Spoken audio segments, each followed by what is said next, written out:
Un mundo que está en crisis busca una respuesta. La historia ha presentado distintas teorías que buscan una solución. Pero ¿cuál es la verdad que la Biblia presenta al padecimiento de la humanidad?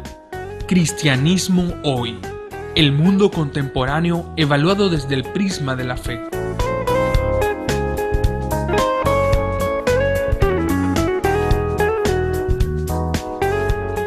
Cristianismo hoy, y hoy estamos una vez más muy contentos de poder estar en este su espacio Cristianismo hoy, el mundo contemporáneo evaluado desde el prisma de la fe.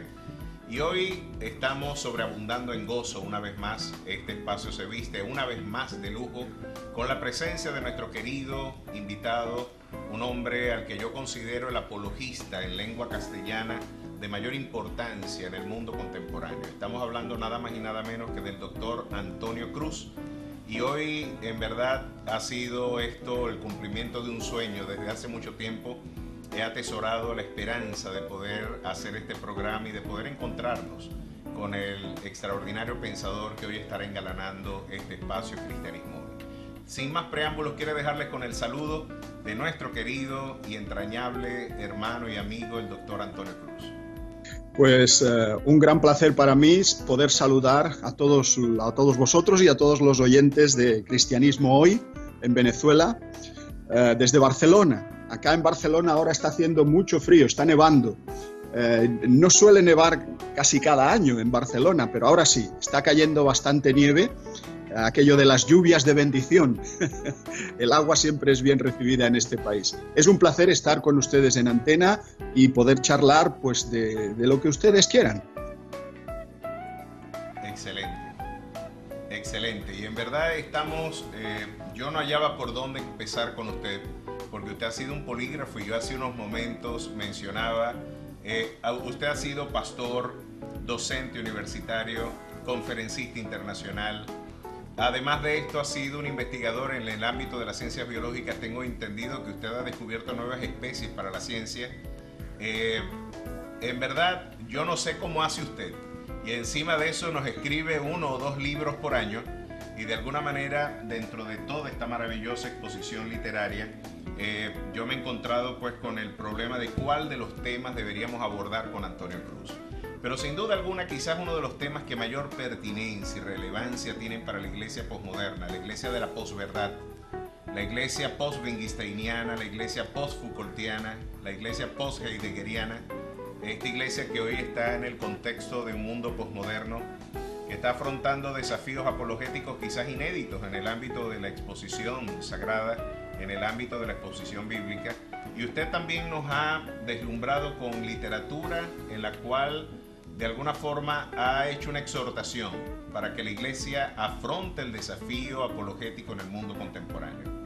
La posmodernidad, la iglesia frente al desafío posmoderno, ¿cuál es su lectura de la iglesia en el mundo actual? Bien, yo creo que la iglesia debe empezar a ser consciente de cómo está hoy el pensamiento a nivel universitario, quiénes son los que dirigen el mundo, cuáles son las ideas que controlan el mundo.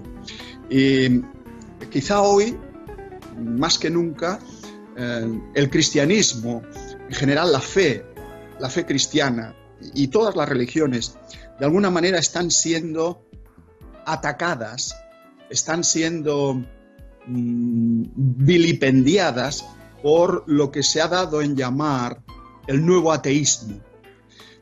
No el ateísmo clásico, no el ateísmo de siempre, sino el ateísmo quizá más beligerante de parte de la élite científica, de la élite filosófica, de la élite del pensamiento. Actualmente existe un movimiento llamado nuevo ateísmo, incluso protagonizado por los 4 jinetes, no del apocalipsis, pero sí del ateísmo, de la increencia.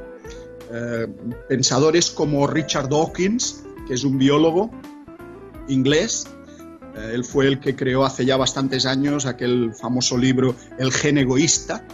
Este hombre dice que Dios no existe, que la religión es lo peor que hay en el mundo, que es todas las religiones sin excepción son la causa de tanta violencia en el mundo, de tanto terrorismo, de tanto dolor, de tanto sufrimiento. No es el único.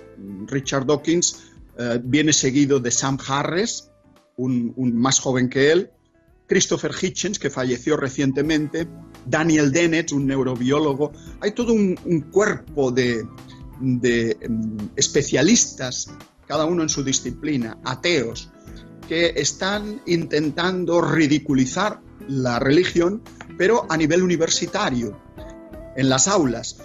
Y entonces lo que estamos viendo ahora que está ocurriendo en Europa y también en Estados Unidos es que muchos profesores están inculcando este nuevo ateísmo a sus alumnos y dan mensajes contra la fe, de tal manera que el problema que estamos viendo, que muchos jóvenes cristianos educados en las iglesias, en las escuelas dominicales de las iglesias, cuando llegan a la universidad, se quedan sin respuestas frente a muchos de los argumentos que estos paladines del nuevo ateísmo les inculcan.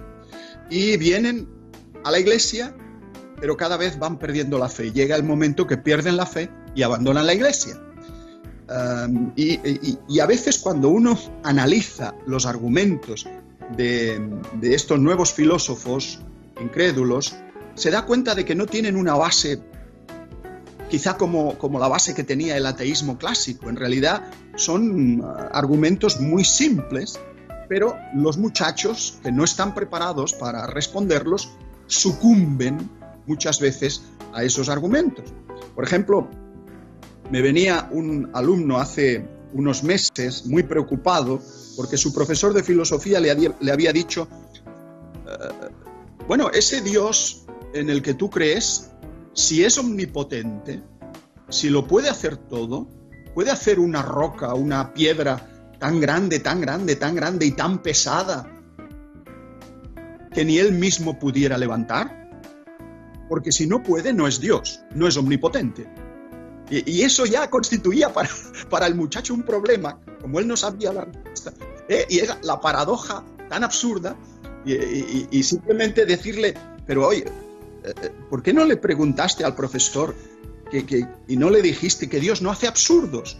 Dios no hace cosas contradictorias. Dios hace lo que es posible hacer, no lo que es imposible. Dios no hace círculos cuadrados. Dios no hace mitades enteras.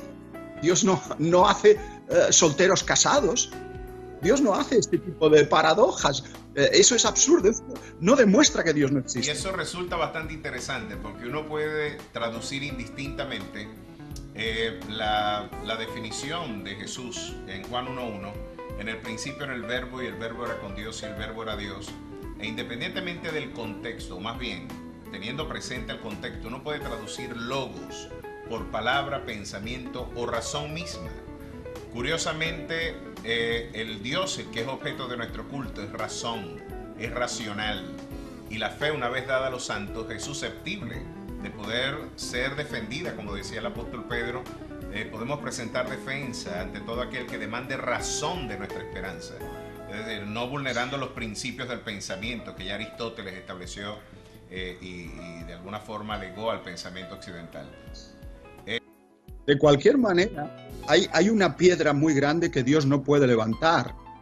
Yo creo que esa piedra es el corazón incrédulo del ser humano. El hombre incrédulo, la mujer incrédula que no quiere aceptar a Dios, eso Dios no lo puede levantar. O sea, no puede forzar la fe, ni quiere forzar la fe de nadie. Eso sí que es una piedra difícil de mover. Spurgeon decía de que el ateísmo es una enfermedad bastante rara porque ni aun los demonios la padecen. Es tremendo, tremendo. Ellos creen y tiemblan. Así es. Así es. Pero ya estamos a punto de marchar a comerciales, hermano Antonio, y quisiera dejar una inquietud al aire, y creo que viniendo de usted sería una exhortación maravillosa para la pastoral latinoamericana hispanoparlante. nuestra experiencia en el ámbito del pensamiento teológico en Latinoamérica de alguna manera ha sido el siempre desvincularnos de los grandes desafíos que la ciencia y que el mundo filosófico nos impone. Con nuestra visión en donde no debemos tener injerencia alguna en el ámbito del pensamiento, o en el que el pensamiento filosófico no tiene nada que aportarle al pensamiento científico, nada que aportarle a la fe o a la espiritualidad, hemos creado una suerte de trastorno esquizoide en el ámbito de nuestra cosmovisión. Los debates científicos no son objeto o no son pertinentes para el ámbito del pensamiento de cualquier creyente, o por el contrario puede verse como más bien una rémora para el crecimiento, para el desarrollo espiritual. El cultivo de alguna ciencia o el cultivo intelectual por parte del creyente se ha visto como un elemento oneroso al crecimiento espiritual. Esto en Latinoamérica ha llevado a una muy mala exégesis de afirmaciones bíblicas como que la letra mata más el espíritu vivifica, de que la letra de alguna manera va a traer muerte espiritual en la medida en que el creyente cultive su dimensión intelectual y aún la dimensión científica. Esto ha llevado a conclusiones ya inadmisibles para el sentido común, como personas que afirman de que no se medican, no van a utilizar los recursos farmacológicos porque eso va en detrimento de su fe.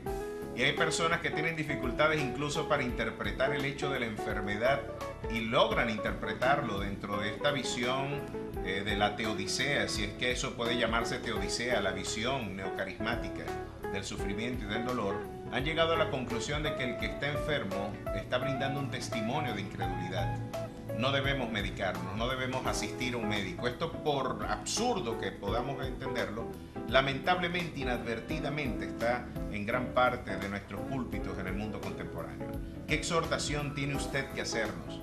Como pensador, como científico, como apologista cristiano, ¿cuál sería la orientación que usted nos brindaría? Pero para esto la voy a dejar al aire, no se aparte de nuestra sintonía, que volveremos con más de nuestro extraordinario invitado, el doctor Antonio Cruz.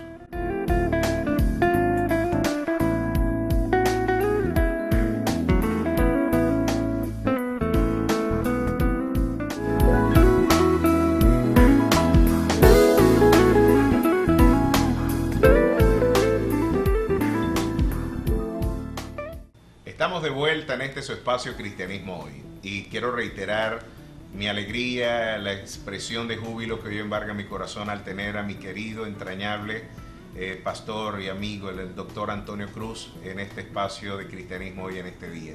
Estamos muy contentos de que nuestro hermano Antonio hoy esté engalanando este espacio en el que modestamente nosotros pretendemos también brindar un testimonio apologético frente a los desafíos del mundo contemporáneo. Habíamos dejado una inquietud al aire, hermano Antonio, y era la pertinencia del quehacer apologético en la pastoral contemporánea.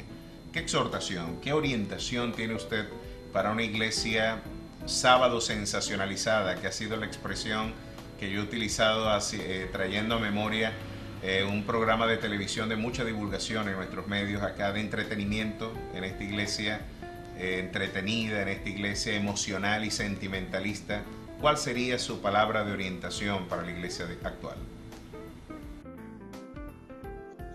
Bueno, yo creo que la iglesia actualmente, como el mundo ha cambiado tanto, si la iglesia no se fundamenta en la apologética, la iglesia va a quedar convertida en un gueto en la sociedad del futuro. Ya en el presente hay muchas iglesias que son guetos irrelevantes. Incluso algún sociólogo ha hablado de que las iglesias son como zoológicos culturales.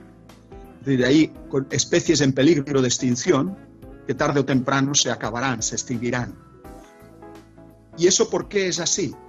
Porque precisamente muchas iglesias han despreciado el conocimiento, la cultura, la formación, el profundizar en ciencia, en humanidades, en el saber.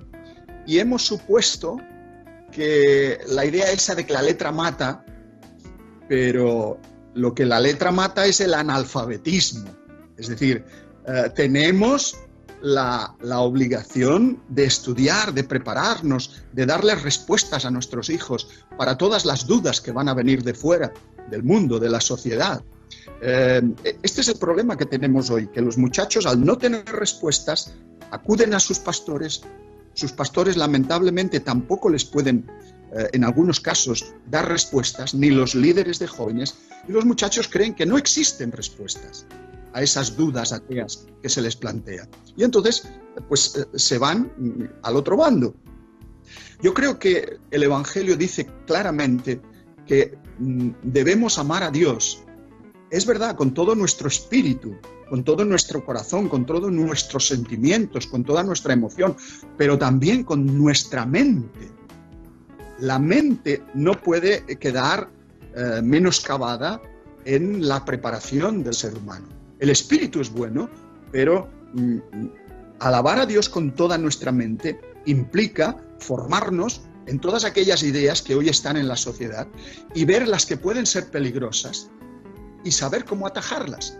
Por ejemplo, hoy el nuevo ateísmo lo primero que dice a los estudiantes es: Dios no existe, no existe alma, no existe vida después de la muerte, todo se acaba aquí en este mundo. La naturaleza, el universo se ha hecho a sí mismo. El universo carece de propósito, no va a ningún sitio, surgió por azar y se extinguirá algún día, explotará también por azar, por casualidad. La ciencia, en cambio, lo explica todo, se les dice, y explica todo mediante el darwinismo, mediante la teoría de la evolución materialista. La fe en Dios es la causa de todos los males en el mundo, y de hecho las personas se comportan mejor sin fe que con fe. Por lo tanto, hoy está surgiendo esa especie de mito del ateo virtuoso, del buen ateo. El buen ateo que puede ser una buena persona, un buen ciudadano, alguien que no se mete con nadie, colaborador, altruista, generoso, solidario. Y al final, ese buen ateo, Dios lo salva casi sin él quererlo. O sea, esa es un poco la filosofía que está predominando hoy en la sociedad, el universalismo. Al final todo el mundo se va a salvar, si son buenas personas. Y eso es lo que se está predicando hoy en nuestras universidades y en los centros docentes de enseñanza secundaria por todas partes. ¿Cómo respondemos a eso? ¿Estamos enseñando a nuestros jóvenes, a nuestros niños, a tener argumentos sólidos para rebatir esa filosofía? Porque si no lo hacemos, vamos a ser barridos en el futuro y vamos a quedar, como decía antes, con puntos culturales que únicamente tienen preponderancia dentro de esos grupos, pero son marginales completamente al resto de la sociedad y no van a cambiar la sociedad. Por tanto, hoy yo creo que más que nunca tenemos que empezar a hacer apologética de calidad, apologética seria. Claro, en el mundo anglosajón nos llevan muchos años de ventaja desde el punto de vista de la apologética. Cada año se hacen congresos en los Estados Unidos exclusivamente de apologética y van gente de todo el país, van especialistas, incluso se invita a ateos famosos, filósofos, pensadores, científicos, a que tengan un debate, una conversación pública con filósofos creyentes o teólogos. Y claro, eso en nuestra cultura, en nuestra mentalidad latinoamericana, eso es difícil de concebir porque nos cuesta dialogar, nos cuesta mantener una conversación serena, fría, sin llegar a agredir al interlocutor. Ahora, yo creo que el motivo de esa inseguridad deriva, yo creo que el mayor motivo es precisamente la inseguridad, ¿no? Y yo creo que este ateísmo está incurriendo en algunas ingenuidades que ya habían sido superadas por el pensamiento filosófico. Por ejemplo, ante el fracaso del positivismo y del neopositivismo del Círculo de Viena, hay tanta metafísica en esas afirmaciones de realidades azarosas y realidades fortuitas que articulan la multiplicidad de fenómenos, como en nuestra afirmación y creencia de que hay un ser sobrenatural que le aporta racionalidad a la experiencia del universo. Lo que ellos inadvertidamente de alguna manera no dejan ver o explícitamente no dejan caer es que hay tanta metafísica en esos presupuestos como en la afirmación de la esperanza de trascendencia que la fe cristiana predica y afirma. Yo creo que eso es ejemplar, pero ¿cuál sería nuestra respuesta, hermano Antonio, frente a estos desafíos? ¿Qué tendríamos que... Háganos un ejercicio de algunos de estos cuestionamientos. Yo lamento no tener ese libro del nuevo ateísmo, pero tengo acá en mis manos este libro maravilloso que yo recomiendo a todos los lectores y que ha sido en verdad un instrumento orientador para mi exploración de la apologética en el ámbito científico. La ciencia encuentra a Dios, el creador, frente a las últimas revelaciones científicas. Yo puedo inferir más bien de lo que aquí usted nos mostró en este documento, de que muy por el contrario, hoy la ciencia tiene muchísimos elementos de juicio para acercarse más a la idea de Dios que distanciarse de ella. ¿Cuáles serían algunos de esos aportes que la ciencia contemporánea tiene que hacernos para la afirmación de la existencia de Dios? Pues sí, hoy se mire donde se mire, sea en el campo disciplinario que sea, tanto si es en biología, como si es en astronomía, en física, en química, en la estructura íntima de la materia, todo converge hacia la misma dirección. Cuanto más descubrimos las entrañas de la materia y las entrañas de la vida, más diseño inteligente observamos.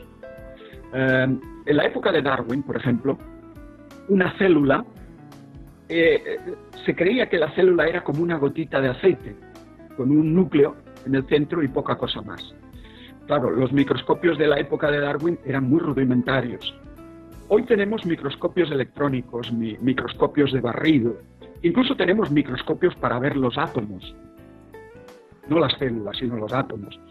Y hoy sabemos que lo que para Darwin era una simpleza, una caja negra, de hecho la célula era como una caja negra, hoy sabemos que una célula es más compleja que una ciudad, con sus interacciones, sus comunicaciones, sus mecanismos de transporte, la precisión exquisita del funcionamiento de las macromoléculas celulares.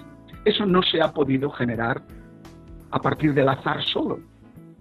La información que lleva la molécula de ADN, de ácido desoxirribonucleico, la molécula de ADN en realidad se podría simplificar diciendo que es una palabra. Es la palabra de la vida. Lo que pasa es que es una palabra formada por 3.500 millones de letras. 3.500 millones de letras. Y solo lleva 4 letras. La A, la adenina, la T, la timina, la C, la citosina y la G, la guanina. Con esas 4 letras se escribe todo lo que es un ser humano, todo lo que es un animal, una planta, una bacteria. Ahí está escrito. Es curioso que nosotros, por ejemplo, un día vamos a la playa y vemos en la playa que alguien ha escrito José ama a María.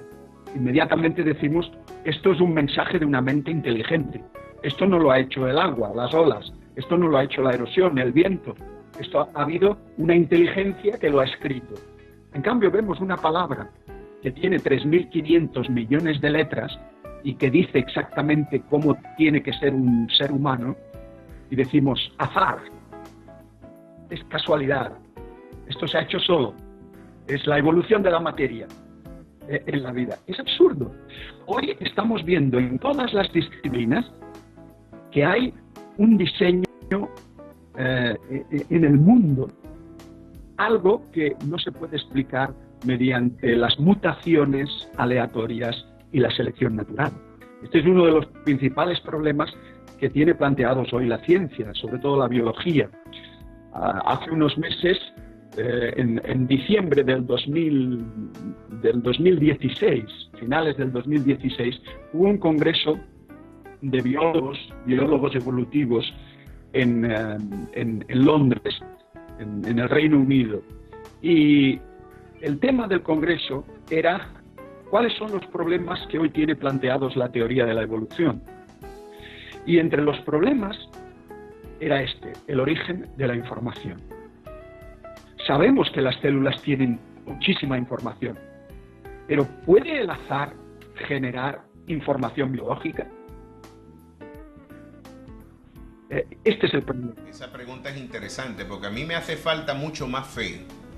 Creer que de la explosión de una caja de herramientas salió una nevera, un refrigerador, un acondicionador de aire, a pensar, oye, yo creo que hay que hacer un ejercicio intelectual inferior, el admitir de que tiene que haber una racionalidad detrás de un sistema tan complejo. De alguna manera, lamentablemente, hoy la ciencia contemporánea, o más que la ciencia, tendríamos que decirlo, ¿no? Gran parte de la comunidad científica que se resiste a las ideas de Dios, pienso que hay un acto de ingenuidad muy claro, ¿no?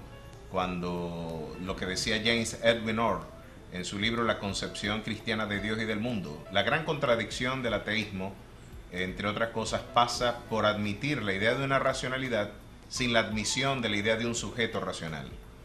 Pero este tipo de reflexiones, hermano Antonio, ya que tenemos que ir a una pauta comercial, quiero que siga desarrollando este concepto. Y para esto no se aparte de nuestra sintonía, que continuaremos con más de Antonio Cruz.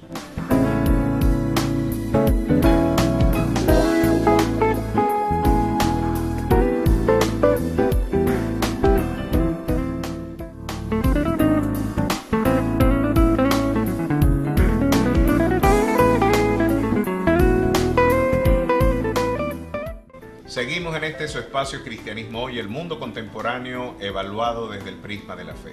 Y seguimos conversando en esta amena, interesantísima charla con el doctor Antonio Cruz, y nos venía ilustrando acerca de esta maravillosa ilustración de la racionalidad divina como una impronta en la misma creación. Los cielos cuentan la gloria de Dios y el firmamento anuncia la obra de sus manos. De alguna manera, hermano Antonio, clásicamente el quehacer apologético cristiano se ha encontrado ante la necesidad, en su diálogo misionero con la academia, de presentar pruebas de la existencia de Dios. Y ha sido un interesantísimo debate el hecho de si podemos probar a Dios o no.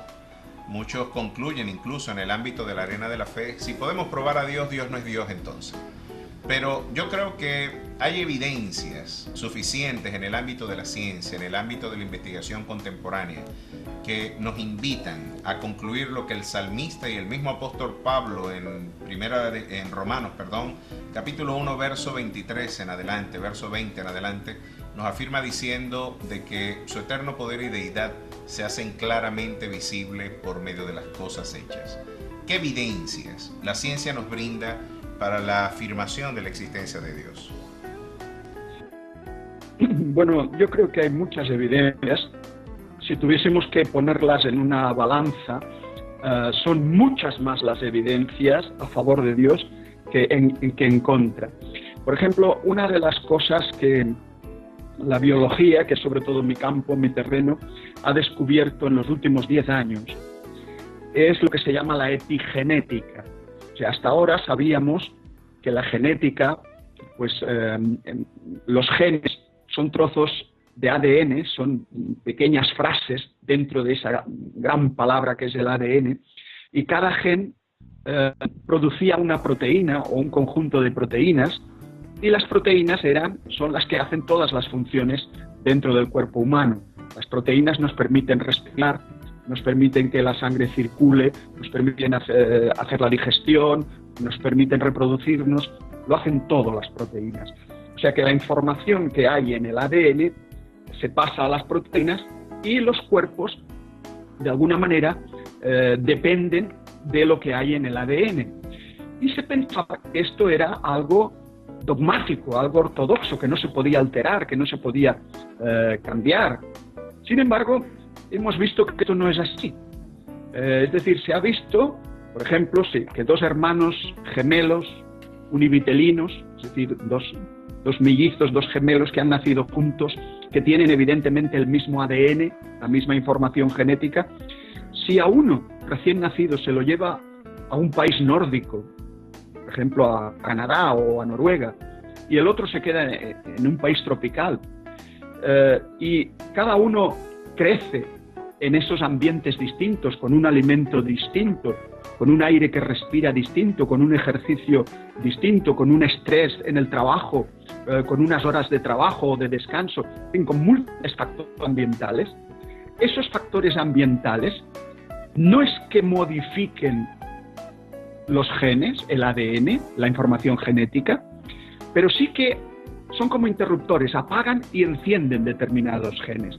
Por ejemplo, si en esos gemelos hay un gen o un grupito de genes que dice, cuando esta persona tenga 50 años desarrollará, por ejemplo, un cáncer de colon, porque eso ya viene escrito. Hay enfermedades genéticas que ya están ahí programadas. Entonces, puede que uno de los dos hermanos desarrolle esa enfermedad, ese tumor, mientras que el otro no. ¿Y eso cómo es posible si los dos llevan el mismo patrimonio hereditario? Bueno, pues lo que se ha descubierto, esto es la epigenética. La epigenética dice que el ambiente puede apagar o encender, como si fueran interruptores, genes del ADN. Pero claro, el mecanismo que se necesita dentro de las células para que los estímulos del medio ambiente, los productos químicos que estamos ingiriendo, modifiquen la expresión de los genes, ese mecanismo es tan complejo, tan sofisticado, que no se puede explicar si no hay una mente inteligente que lo ha diseñado. ¿Cómo se ha podido formar ese motor que es capaz de hacer esas cosas?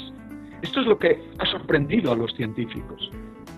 Si ya era difícil explicar cómo cambian las especies mediante el método de las mutaciones, el azar y la selección natural, ¿cómo es posible que la selección natural mantuviera un mecanismo que no servía para nada, a la espera de que millones de años después, según dice la teoría de la evolución, según la cronología evolucionista, sirviera para algo? Esto es absurdo. La selección natural, algo que no sirve lo elimina. No pierde energía con eso. Entonces, los mecanismos de la epigenética que hoy sabemos, hoy por ejemplo, hemos descubierto que los nietos de los que sobrevivieron a los campos de exterminio nazis nacen con menos peso que los demás bebés. Y son 3 generaciones después. ¿Cómo se explica eso? Pues eso es la epigenética. Es decir, el medio ambiente, aquello que dice la Biblia de que los hijos heredarán el pecado de los padres hasta la tercera y cuarta generación. Es eso lo que estamos viendo hoy, lo que la ciencia nos ha descubierto. Y cada vez que la ciencia hace un descubrimiento, uno se queda con la boca abierta diciendo, pero esto no tiene sentido si no hay un Dios que lo ha programado. No se ha podido resolver. Por eso es tan importante que tengamos una dieta equilibrada, que llevemos una vida relajada, una vida adecuada, y muchas enfermedades que tenemos una predisposición genética hacia ellas, con un vivir, con un saber vivir, con un poder vivir adecuadamente, pues no se expresan, no llegan a producirse esas enfermedades, o se producen antes, o se generan. Esto es lo que estamos viendo, ¿no? Actualmente. Hay muchos ejemplos que uno se queda sorprendido de ver el misterio tan profundo. Hablábamos antes de la célula y de que para Darwin pues, era como una caja negra. Hoy las células se han descubierto cosas. Cómo se transportan las sustancias dentro de las células. Cómo viajan desde el orgánulo donde se producen hasta el orgánulo donde tienen que realizar sus funciones. Se pensaba que la célula era como un globo lleno de agua y que por simple dispersión las moléculas pues se iban desplazando. Y no es así. Hemos visto que existen una especie de mulas, se les ha llamado así mulas, pero en realidad son macromoléculas, que tienen pies, tienen patas, y van caminando, arrastrando toda la bolsa de productos químicos, van andando hasta que llegan al sitio, abren la llave y entran las... Es algo que cuando uno lo ve, eso no se ha podido hacer por azar, por casualidad. Entonces, el problema es que la persona que no quiere creer en Dios, el científico que no cree en Dios, ¿cómo se explica el origen de las cosas? Yo he llegado a algunas conclusiones y de manera independiente yo creo que el problema del ateísmo, más que un problema intelectual, es un problema moral. Y yo creo que al ateo le interesa la idea de que Dios no exista, porque después de todo, como las evidencias así lo muestran, los cielos cuentan la gloria de Dios, el firmamento anuncia la obra de sus manos. Yo creo de que tarde o temprano lo que la gente trata de vulnerar es el hecho de encontrarnos cara a cara con el autor y el juez mismo de nuestras vidas. Yo creo que hay más razones morales que intelectuales para dar razón del ateísmo. Pero todas estas verdades que nos está diciendo hermano Antonio nos llevan a una arena en la cual usted, además de científico, es teólogo.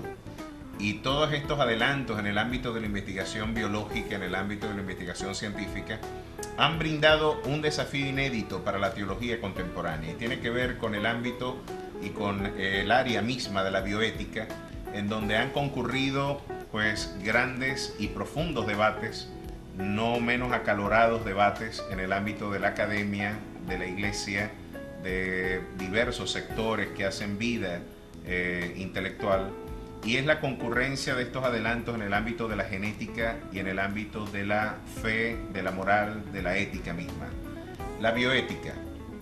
Usted de alguna manera nos adelantó, y cuánto yo le agradezco por este extraordinario libro, Bioética Cristiana, donde usted nos brinda una propuesta para el tercer milenio, y creo que usted adelantó gran parte de los debates que la Iglesia tendrá que afrontar como desafío apologético en el mundo de hoy.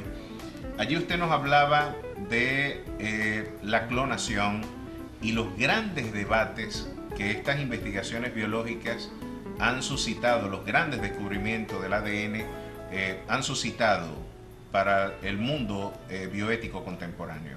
Háblenos de esto, hermano Antonio. El debate por la clonación. ¿Cuáles son los grandes desafíos que nos esperan en el mundo de hoy? Lo más reciente que existe sobre el asunto este de la clonación humana es el último experimento que se ha hecho en Oriente sobre chimpancés. Se han obtenido dos monos que no son chimpancés, son monos rhesus, que se han obtenido los dos por clonación. Es decir, el tema de la clonación consiste en tomar un óvulo de una hembra, sacarle el núcleo, es decir, toda la información genética de este óvulo, y introducir en ese óvulo el núcleo de otra célula que puede ser de un varón, de una hembra, indistintamente, y entonces engañar al óvulo mediante una serie de descargas eléctricas para que crea que ha sido fecundado por un espermatozoide, y cuando no lo ha sido, simplemente se le ha introducido un núcleo con toda la información. Y entonces, si eso prospera, que lo difícil es que prospere, porque normalmente la tasa está casi en 300 intentos, solo sale bien uno de los 300 intentos, pero cuando se consigue, pues saldría un clon, es decir, un individuo que es genéticamente idéntico al que puso el núcleo, no al que puso el óvulo, porque el citoplasma del óvulo no contiene información genética. Esto ya se ha conseguido no solo con la famosa oveja Dolly, que era cuando yo publiqué este libro, el tema era la oveja Dolly, pero ahora ya se ha conseguido con otros animales e incluso con primates. Ahora bien, ese tema sigue estando ahí. Es un peligro, yo creo. Desde el punto de vista bioético, la clonación del ser humano, la clonación reproductiva del ser humano, crear un ser humano a la carta, eso tiene unas connotaciones bioéticas absolutamente negativas y la inmensa mayoría de los científicos lo rechazan. Lo cual no quiere decir que algún científico no lo esté intentando en algún lugar, en algún paraíso científico de algún país que lo permita. La mayoría de los países no permiten eso. Pero desde luego la clonación, hay dos clases de clonación. Esta que estamos diciendo, la clonación reproductiva, que bioéticamente todo el mundo la rechaza, y hay otra que sí es buena, sí es positiva, es la clonación terapéutica. ¿Qué quiere decir esto? Bueno, cuando una persona tiene un determinado cáncer, un determinado tumor, o ha tenido una lesión cardíaca en el corazón, ha habido un infarto y hay unas células que han quedado dañadas y que no realizan bien su función. Hoy día es posible tomar células vivas del propio paciente y clonarlas, clonar tejido del propio paciente con núcleo de otras de sus células y sustituir aquellas células dañadas del órgano que está afectado, sea del corazón, sea de cualquier otro órgano. Esto es la clonación terapéutica que se está haciendo ya y que está salvando muchas vidas. Esto no tiene desde el punto de vista bioético, no tiene nada que objetar, porque no se está creando ningún embrión humano.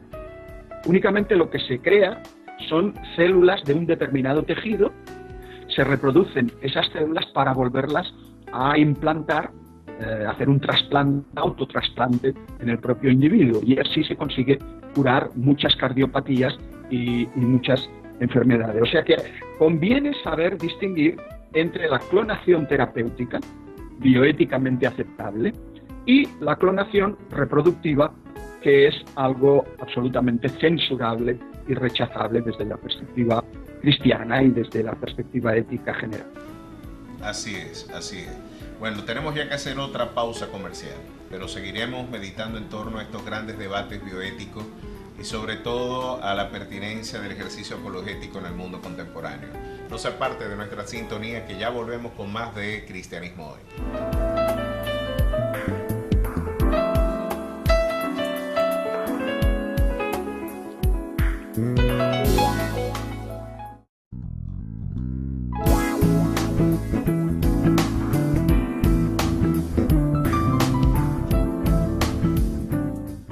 Muy bien, continuamos con Cristianismo Hoy, y la verdad es que yo estoy extraordinariamente bendecido en este día por esta maravillosa charla, esta maravillosa entrevista que el hermano Antonio Cruz nos ha concedido, y me siento defraudar a los televidentes cuando tengo que interrumpirlo para ir a comerciales, hermano Antonio. En verdad, cada corte creo que podría brindarnos material para 2 o 3 horas de conferencia. Y yo les pido disculpas a todos los televidentes de que el tiempo en televisión sea tan precario y tan mezquino para con ideas tan interesantes y relevantes como la que nos está brindando el hermano Antonio Cruz. Hay 2 libros que yo, tan pronto pueda y mi economía del tercer mundo me lo permita, adquirir esos 2 libros que de alguna manera han engrosado pues su labor y trabajo literario, porque además de esto usted es un escritor extraordinario. A Dios a través del ADN, si no me equivoco, ese es su título, y El Nuevo Ateísmo. Háblenos de esos 2 maravillosos documentos, y si puede, muéstrenos la imagen, la carátula de este maravilloso ejemplar, de estos ejemplares, para que nos hable y nos brinde, qué mejor que su autor, para brindarnos una breve síntesis de lo que esos libros consagran. Bueno, este libro, El Nuevo Ateísmo, es un intento de respuesta desde la fe y desde la razón y desde la ciencia al movimiento del nuevo ateísmo, a la idea de que Dios no existe, de que no existe la espiritualidad. Y entonces, pues claro, lo que hago en este libro es criticar esas obras de Richard Dawkins, de Hitchens, de Harris, de Dennett, de estos 4 jinetes del ateísmo, tocar los puntos fundamentales de sus libros y ver cómo no tienen razón, cómo se puede explicar todas las quejas que ellos aportan desde otra óptica. Por ejemplo, Hitchens dice que la religión sigue siendo el opio del pueblo, que sigue siendo la causa de todos los males del mundo, que ha habido tantas guerras de religión a lo largo de la historia y tantos muertos y tal. Y es verdad, pero ¿qué culpa tiene Dios de los religiosos? ¿Qué culpa tiene Dios del hombre que va a la guerra, ¿no? Y lo que nunca se suele decir en estos casos es que si uno analiza el número de muertos que ha provocado muchas ideologías no religiosas, ideologías sociales, políticas, etcétera, a lo largo no de toda la historia, sino solo del siglo XX, son muchos más millones de muertos que los muertos que se han producido por la religión a lo largo de toda la historia de la humanidad. Esto no se suele decir, pero es así. Esta es una de las graves. Bueno, esto es simplemente un argumento de los que se desarrolla aquí. En realidad, en el libro hablo de por qué es posible la ciencia. La ciencia es posible porque nosotros tenemos la capacidad de comprender el mundo. Y si no hubiera Dios, esto no tenía por qué ser así, necesariamente. Nuestra capacidad de comprensión de la realidad es un argumento a favor de la existencia de una mente que lo ha hecho todo ordenadamente para que nosotros podamos entenderlo, algunas cosas. Las leyes que hay en el universo demandan un legislador universal. El barco del ateísmo, el barco de Darwin se hunde, se está hundiendo, porque los últimos descubrimientos científicos le han hecho agujeros en el casco, graves agujeros. Analizo la llamada teoría del multiverso. La teoría del multiverso es como la balsa de salvación del ateísmo. Se dice, bueno, Dios no existe. ¿Por qué? Pues porque todos los universos, infinidad de universos existen. Existe lo que se llama el multiverso. Entonces, como existen todos los universos posibles, nosotros vivimos en aquel universo que reúne las condiciones apropiadas para la vida humana en la Tierra. La teoría del multiverso se necesita mucha fe más para aceptarla que para aceptar a Dios. Porque, primero, que no se puede observar el multiverso y, por tanto, no se puede demostrar. Es simplemente un lenguaje matemático, es como un sueño de números, pero que no hay constancia en la realidad. Hablo de las matemáticas y el origen de la vida, porque durante mucho tiempo se pensó que la vida podía haber surgido por azar. Por ejemplo, Jacques Monod, el que fue premio Nobel de Medicina hace ya muchos años, en los años 70, escribió un libro que se llamaba El azar y la necesidad. Y entonces en ese libro decía que la vida surgió por azar de la misma manera que a alguien le toca el premio gordo en la ruleta de Monte Carlo, por azar, por casualidad. Bueno, hoy las matemáticas nos dicen que eso es imposible, porque la posibilidad de que la vida surgiera por azar es mucho más grande la posibilidad es tan pequeña, que sería como un 1 por 10 elevado a 165, a la potencia 165. Pero es que resulta que el número de átomos que tiene solo nuestra galaxia Vía Láctea es la mitad de esa cifra. O sea, es una barbaridad pensar que la vida hubiera podido surgir. Todo esto lo analizo en mi libro. Luego la idea de que la Tierra es algo mediocre. También se ha vendido mucho la idea de que vivimos en una mediocre, de un sistema solar mediocre, de una galaxia mediocre. Vivimos en una parte pues que por casualidad estamos aquí. Pero bueno, cuando uno analiza las características físicas, químicas, ambientales que tiene la Tierra, con ese planeta Júpiter, que es como un escudo que nos protege de los meteoritos que vienen del espacio, que podrían acabar con la vida en la Tierra, con esa precisión, estamos a la distancia exacta del Sol para que el agua no se evapore, para que haya mares, océanos.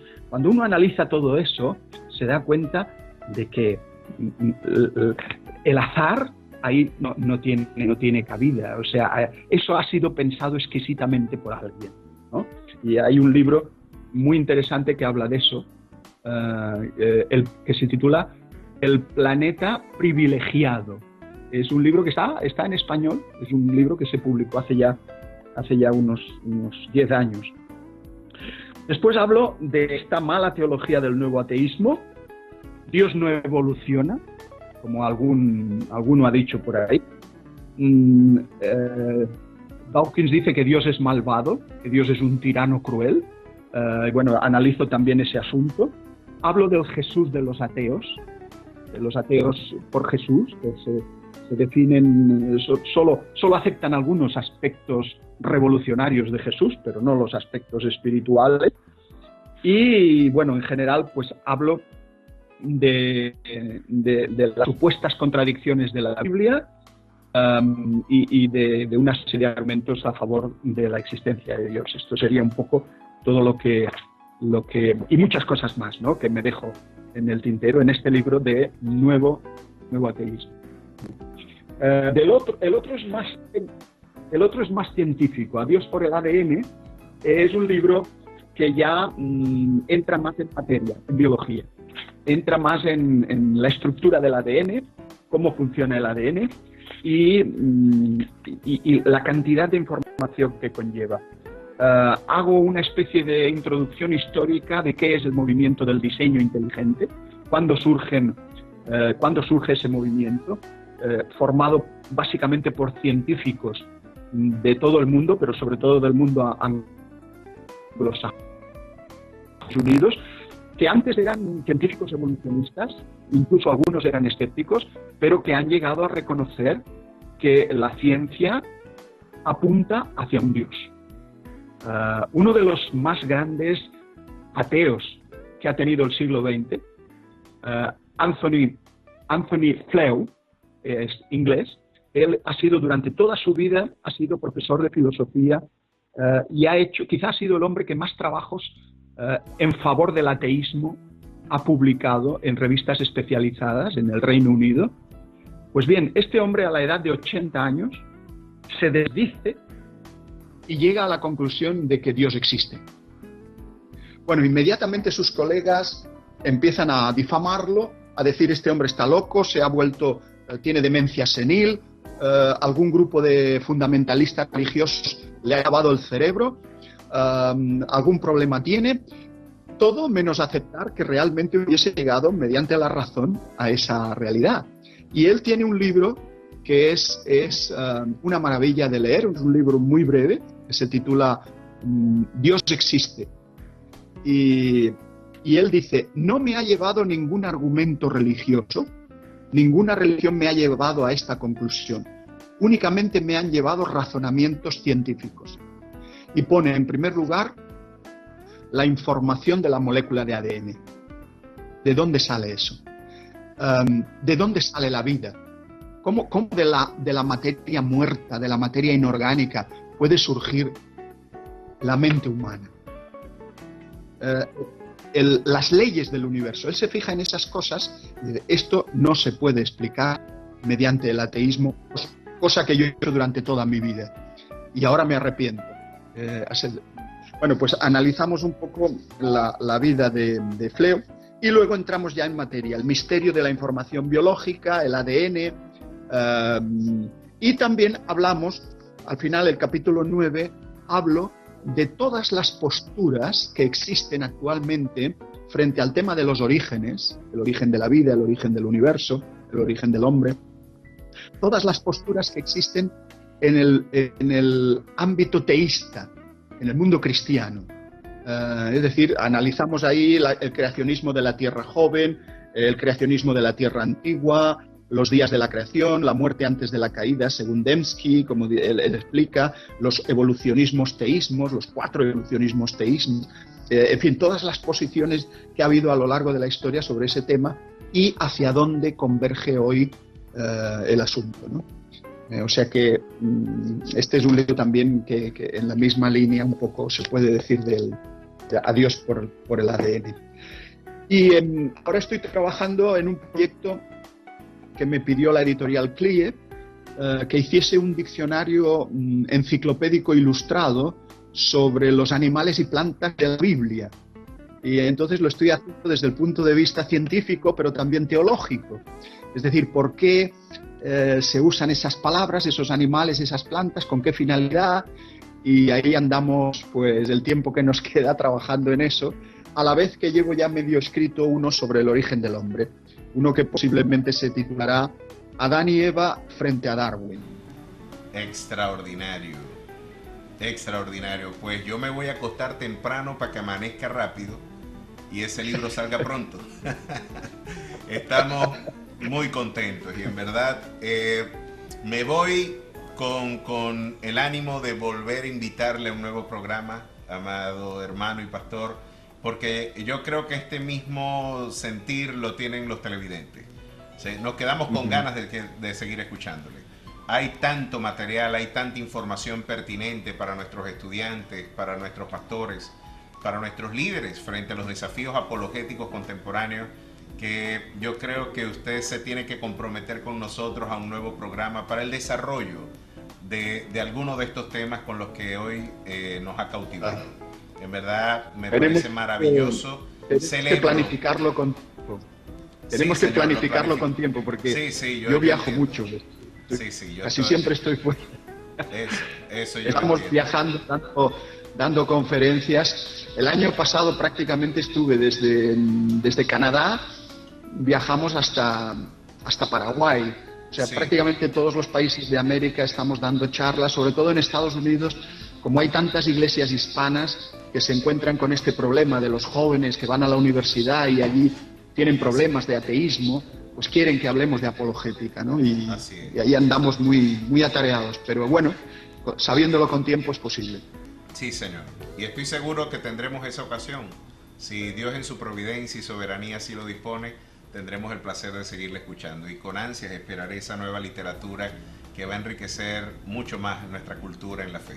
Hermano Antonio, desde Venezuela, recibe un fuerte abrazo y toda nuestra gratitud por la gentileza que ha tenido de compartir este momento y este espacio que yo estoy seguro va a brindar profunda edificación a nuestros televidentes y a todos aquellos que se acercan con legítimas, pertinentes preguntas a nuestra fe.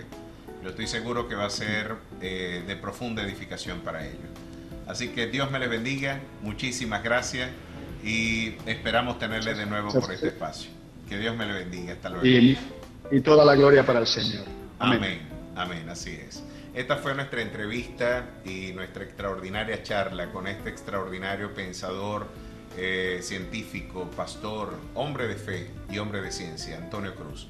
Esperamos que haya sido de su agrado como lo fue tanto para nosotros. Yo estoy seguro, como lo acabamos de afirmar y lo reiteramos, estoy seguro de que estas palabras y estas reflexiones serán de profunda pertinencia para su desarrollo y crecimiento espiritual. Hemos llegado ya al final de este espacio con el sabor de quedarnos conversando aún.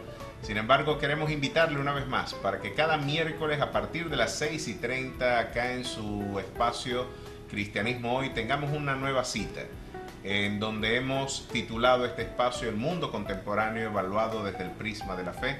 Es nuestra oración y es nuestro ruego de que estas palabras y que estas orientadoras enseñanzas puedan servir para la edificación de su fe. Que Dios me les bendiga. Les esperamos una vez más el próximo miércoles a partir de las 6:30 en Médano Televisión, la señal de Falcón. Que Dios me les bendiga.